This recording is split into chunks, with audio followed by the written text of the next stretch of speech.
Hello, Modz here, and today I'll be demonstrating my 1.08 multi-purpose all-encompassing farming route. Before we actually jump into the demonstration, I would like to familiarize you guys with the changes 1.08 brought. So this patch was huge in terms of quality life changes and density changes. It has everything that you want.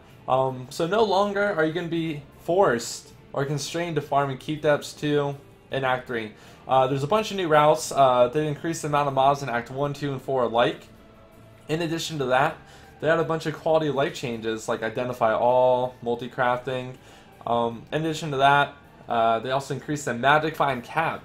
It's not that big. It jumped from 625 to 680% on MP10 with max Nephilim Valor stacks and a Fortune Shrine.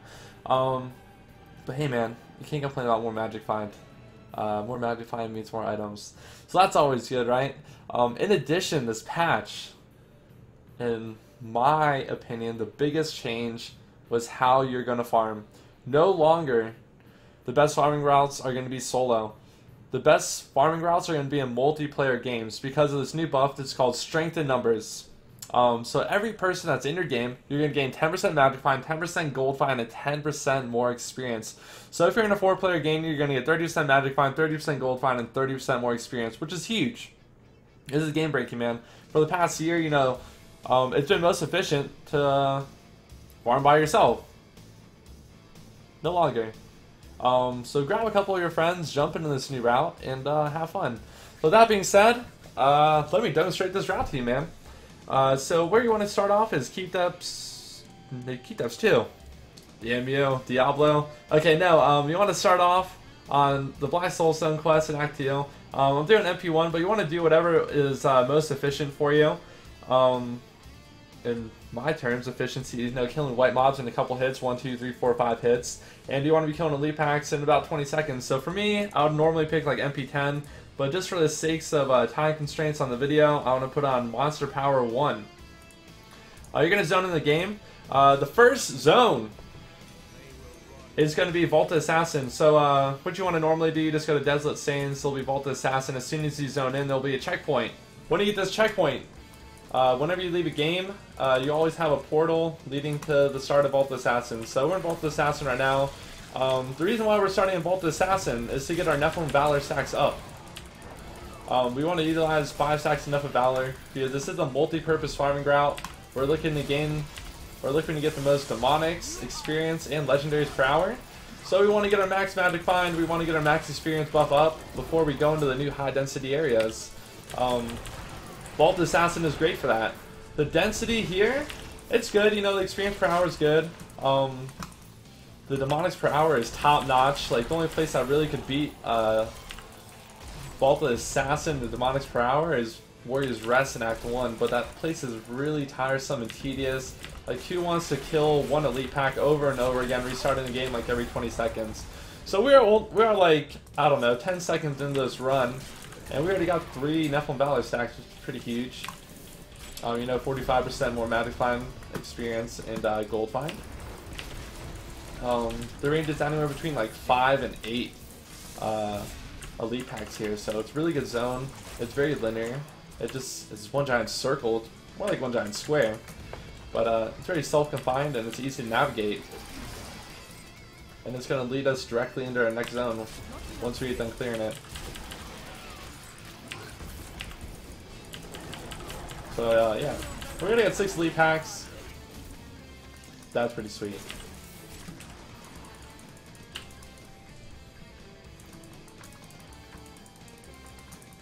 And if you're farming, you have to keep in mind you want to be running the most efficient spec as possible. For monks, I usually run like a Bellburst spec.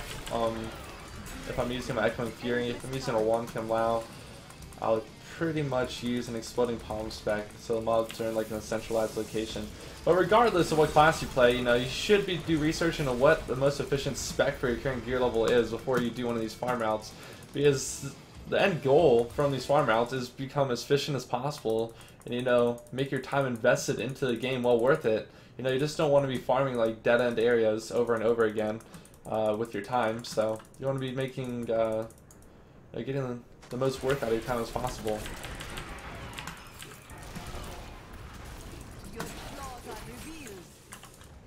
Like I said, just one giant square, we're almost done.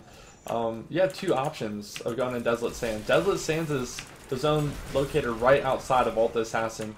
So either once you get done, you can either teleport back to town and just use the waypoint, or you could like go to the start. In this case, it's kind of like far away, so I'm just gonna teleport back to town, save a couple seconds, and we'll go to our next zone in this farm route. So first zone, Vault the Assassin. Our next zone is gonna be Desolate Sands. Desolate Sands in Act 2 is pretty much one of the highest density zones. What I mean by that is there's the highest concentration of mobs. So you're going to get really, really good experience per hour here.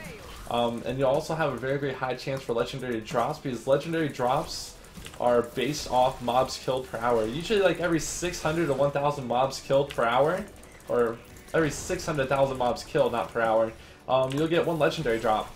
The more mobs you kill, the more legendaries. And we already got a 5 stacks, so we're going to be getting the most benefit out of that.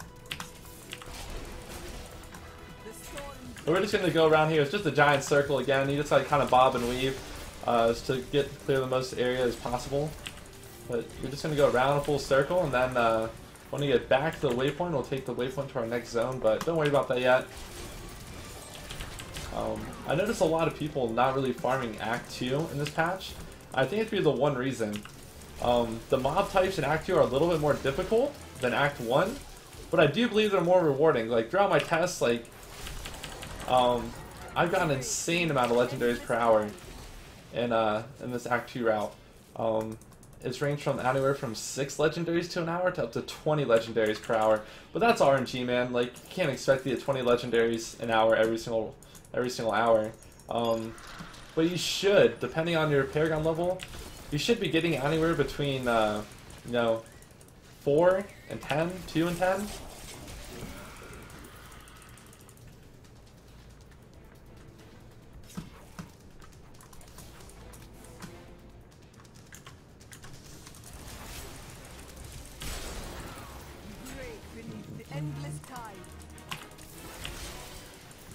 It seems like this route, like the way that the mobs spawn is kind of like RNG. Like sometimes you get like huge clusters of zombies everywhere, and other times you don't. This run looks a little lackluster on the mobs, but just like legendaries, it's RNG. The amount of mobs are in the zone. Sometimes you get like huge clumps of mobs, and other times you get smaller clumps of mobs. We even got like a special event. It's not worth it to do it though. You can always do it for if you want for the free resplendent chest. I'm not gonna do it though.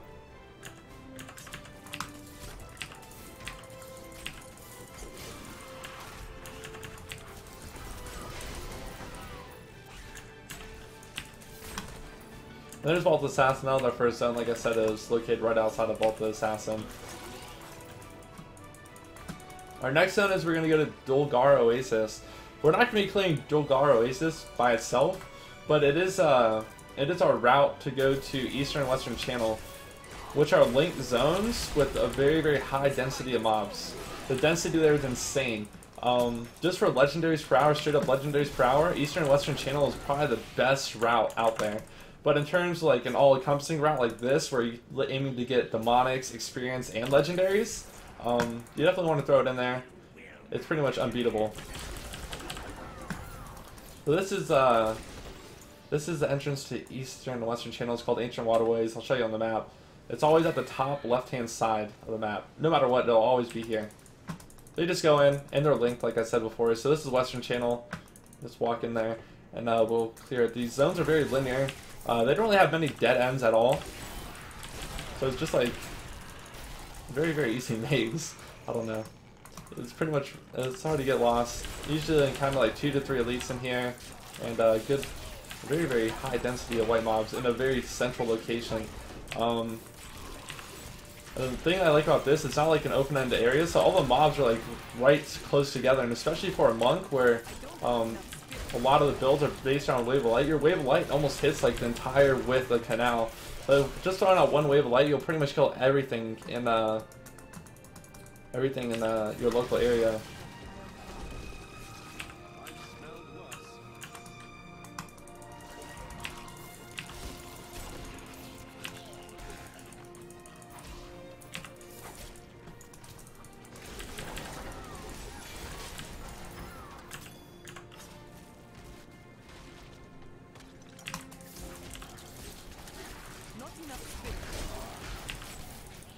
And you have to remember, like, when you're farming, you want to minimize backtracking.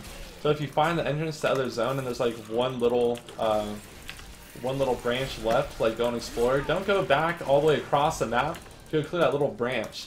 Just go into the next zone of the run and finish that up. Because to be most efficient, you want to really do minimize backtracking. You don't want to waste 2 minutes going to go kill 3 mobs instead of going to like a new area with a huge cluster of mobs. It's better just to either go to the next area or teleport back to town and start a new game.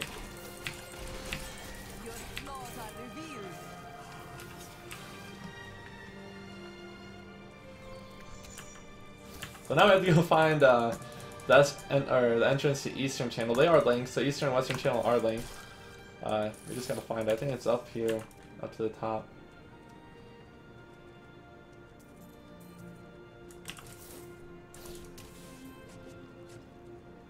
Yeah, here's Eastern Channel. So this is the Western flow, and then it just goes straight into Eastern Channel. So this is the next zone that you want to do. They're pretty much identical in terms of mobs, experience per hour, and legendary drops.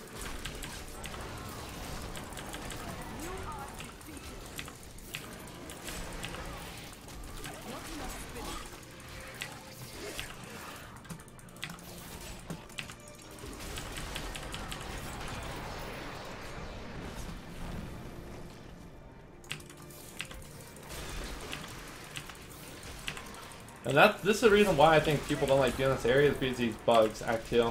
So like I said before, it does require a little bit more gear to be efficient in Act 2 than Act 1. Act 1, the mob types are just really easy overall. Like, in Weeping Hollows, you just have zombies to deal with. The only thing that can really kill you in Act 1 farming is the grotesque mobs when they blow up, or the chargers like in Field of Misery. But Act 2, yeah, the demand for gear is a little bit higher, but the reward is also greater from my experience and my testing.